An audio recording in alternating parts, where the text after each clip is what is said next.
In 2022, a cargo airline signed a deal that made headlines across the aviation industry.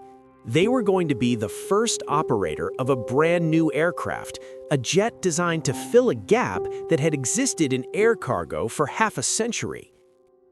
18 months later, they walked away, quietly. No replacement, no explanation beyond a single sentence about fleet strategy.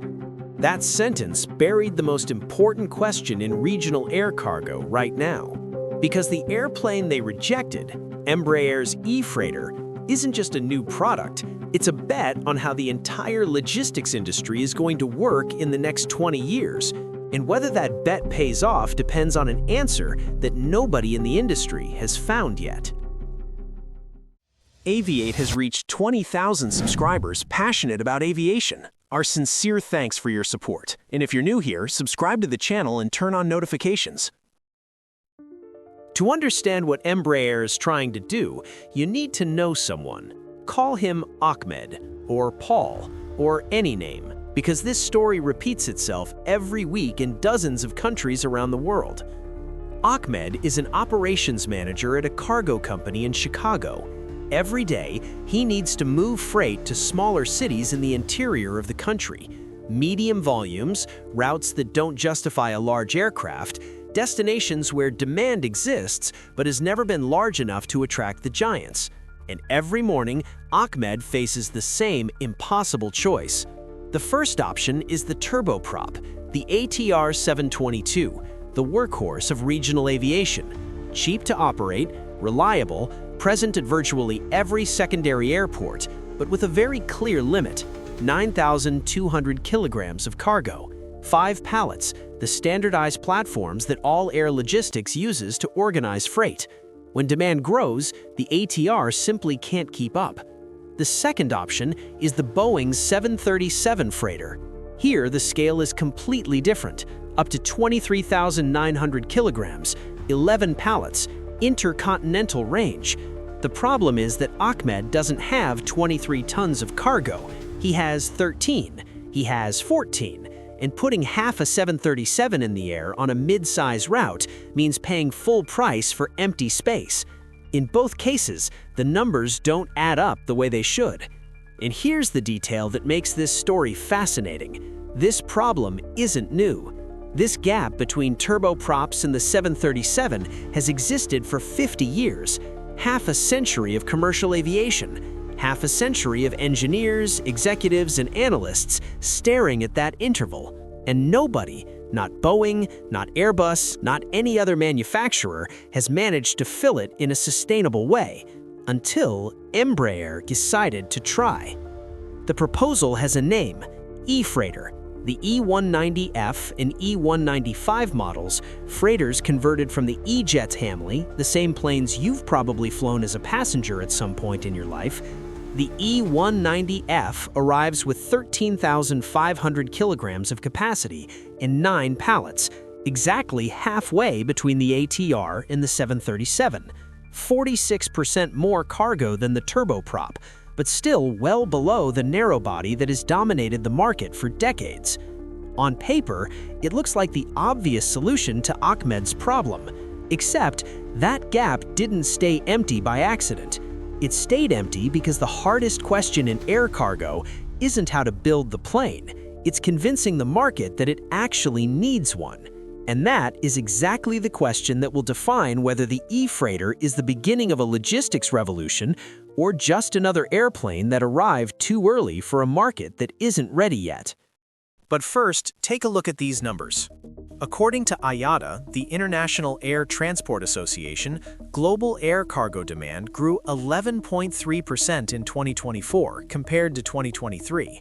It was the best performance since 2021, the post-pandemic peak year. And most notably, yields, that is, freight rates, were still 39% above 2019 levels. The sector didn't just grow, it grew with margin. In Latin America, growth was 12.6% over the same period. And that growth wasn't uniform. It was driven by two specific engines: global e-commerce and capacity restrictions on ocean cargo vessels. When maritime containers become expensive, scarce, or when a conflict in the Middle East paralyzes entire routes, companies shift to air. And who absorbs that volume? Regional freighters. The Asia-Pacific region led global growth with an 8.4% rise in demand. North America was the only region to post a decline, with demand falling 1.3%. In 2025, global demand grew another 3.4%, with international traffic up 4.2%. Yields are still 37% above pre-pandemic levels. And for 2026, IATA projects growth of 2.4%, in line with the sector's historical average. But there's a data point that few are discussing. Equipment related to artificial intelligence, servers, chips, storage units, already represents 53.5% of the total value of goods transported by air, growing 20% year over year.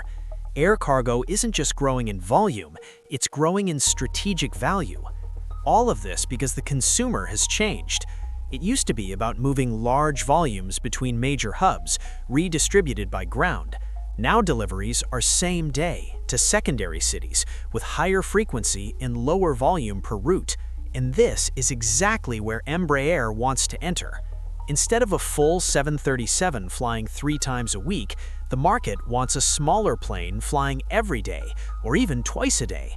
This logic creates exactly the demand profile the E-Freighter was designed to serve. Routes of 600 to 1,400 nautical miles, something like Chicago-Dallas or Atlanta-Denver, where a 737 would be too large for the demand. Embraer estimates a potential market of approximately 700 conversions over the next 20 years for this category. That sounds like a lot, but the road here has been far more turbulent than any official press release suggests. Before talking economics, you need to understand how air logistics actually works in practice, because there's a technical detail that cargo operators never ignore. There's a standard called ULD, Unit Load Device. It's a cargo unitization device, a standardized platform used to organize and stack freight inside a cargo aircraft. The most common pallet on a narrowbody measures approximately 2.20 by 3.20 meters. This standard has existed for decades, and all air logistics infrastructure was built around it.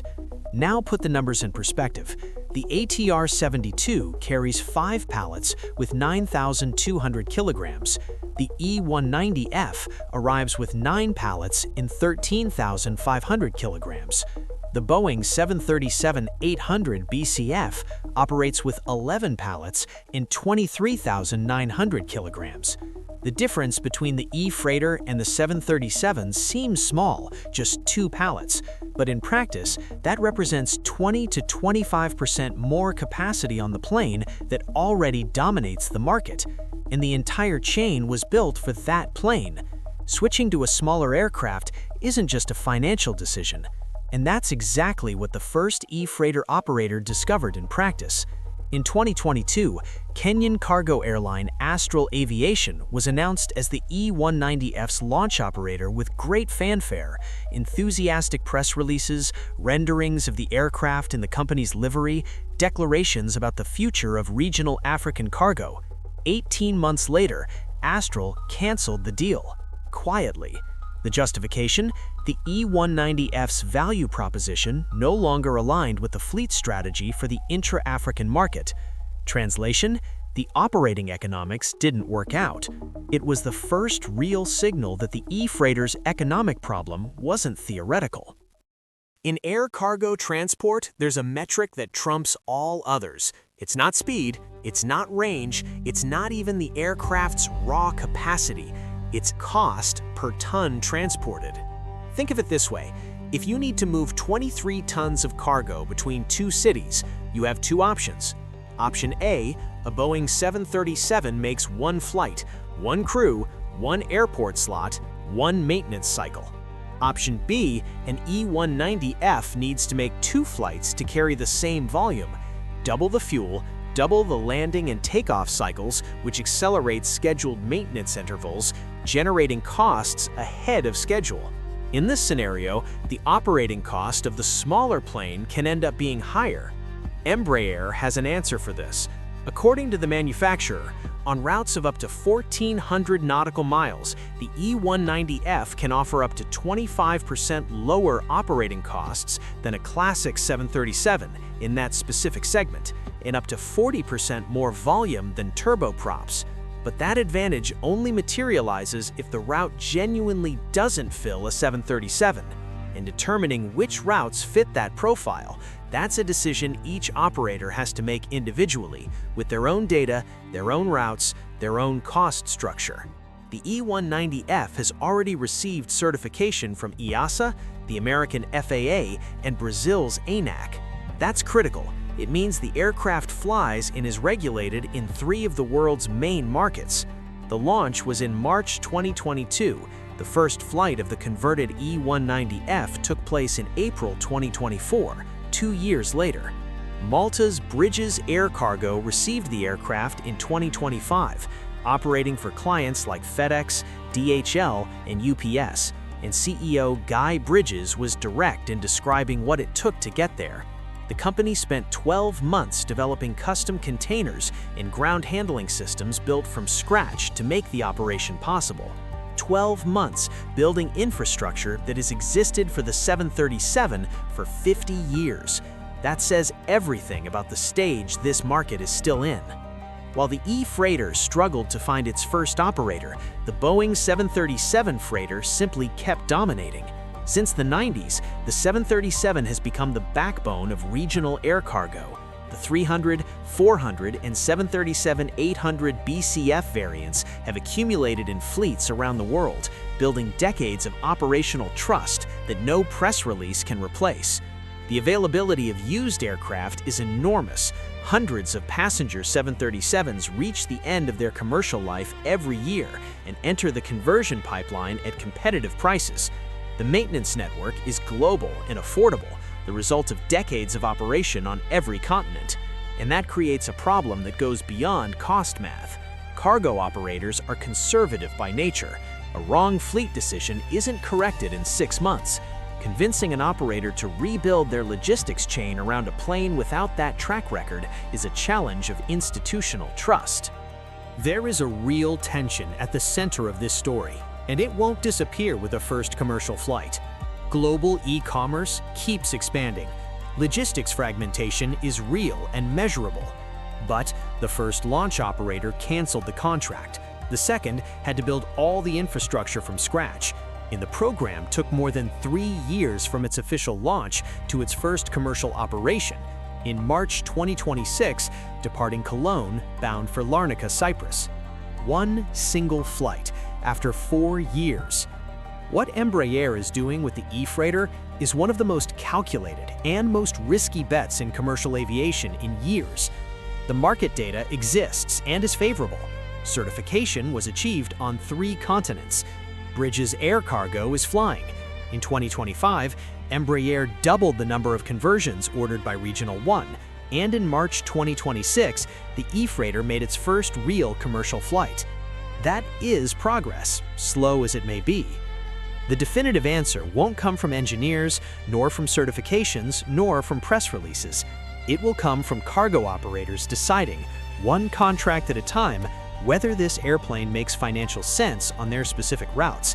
And until that decision repeats itself at scale, the space Embraer wants to occupy remains the hardest place in air cargo, large enough to justify the bet and small enough to guarantee nothing.